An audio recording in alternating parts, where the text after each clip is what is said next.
For more now, let's bring in Elizabeth Goitein. She's the Senior Director of the Liberty and National Security Programs at NYU Law's Brennan Center for Justice, also an expert on presidential emergency powers. I guess, first of all, your reaction to what is happening in Los Angeles, your concerns, what you are paying close attention to. This is your expertise.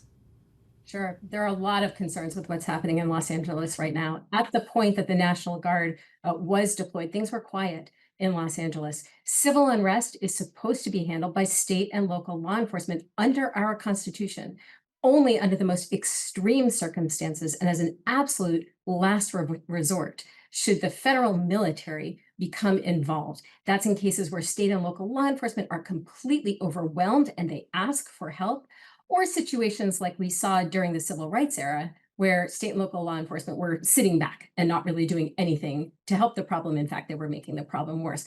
That is not the case here. Those criteria have not been met. So this is an inappropriate deployment of the Guard. It is also, and the Marines, and there are also serious legal questions about it as well, because President Trump has not invoked the Insurrection Act, which is the law that presidents have used in the past to deploy federal troops to quell civil unrest. Instead, he's using authorities in a very novel way. So it's not even clear that there is legal authority for the troops to be doing what they're doing.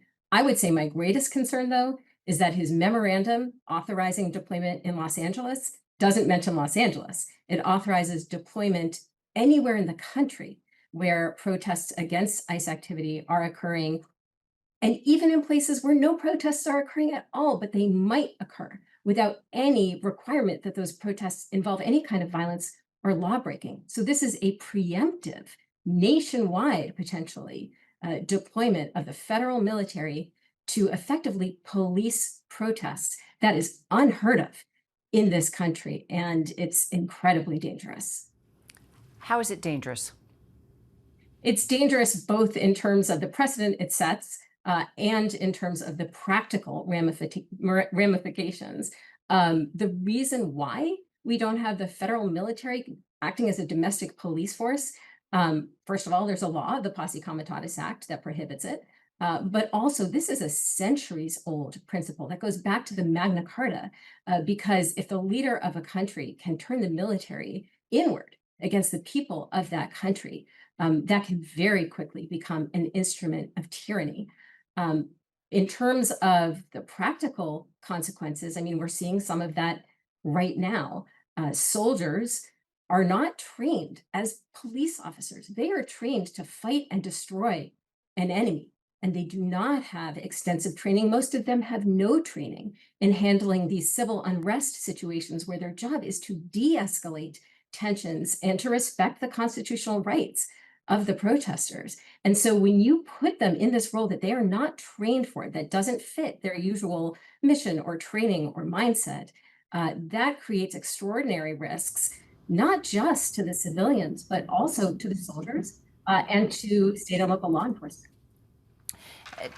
Let's get back to the Insurrection Act, because the president has floated invoking that. Last time we saw that happen was in 1992, the Rodney King riots. I covered that. This is no Rodney King riot situation. I mean, it was hell, straight up hell throughout the city of Los Angeles. And we saw what happened there. So if he does do that, how do you see this becoming, I guess, even more dangerous, potentially more dangerous? What are your thoughts? What would be the significance of that if he did that? Well, certainly the Insurrection Act more clearly authorizes federal military forces to engage in these core law enforcement activities, such as arrests and searches and seizures. And that is really what the Posse Comitatus Act was designed to avoid. Now, this administration seems to interpret the authorities it's currently relying on to allow much of the same types of activity. So as a practical matter, it's not clear how much difference that there would be, but it's certainly, in terms of the optics of it, in terms of the potential greater leeway to use troops for that purpose. it is escalatory. And what Governor Newsom said before the deployment of the Guard was, if you deploy the military, and he was talking about the National Guard, not the Marines and not the Insurrection Act, but he said, if you do that and you're doing it, against over the objections of the governor, of the mayor, against the will of the people of Los Angeles, that is going to be inflammatory. That is going to escalate the tensions. And that certainly seems to be what has happened. And so the Insurrection Act, if it were invoked, would potentially take things up a notch even above that. Well, your expertise has been incredibly helpful, Elizabeth Goitein. I hope that you will come back. The story's clearly going to continue, as we're told. Troops could be there for a few more weeks. So let's talk again. Thank you, Elizabeth. Thanks for having me.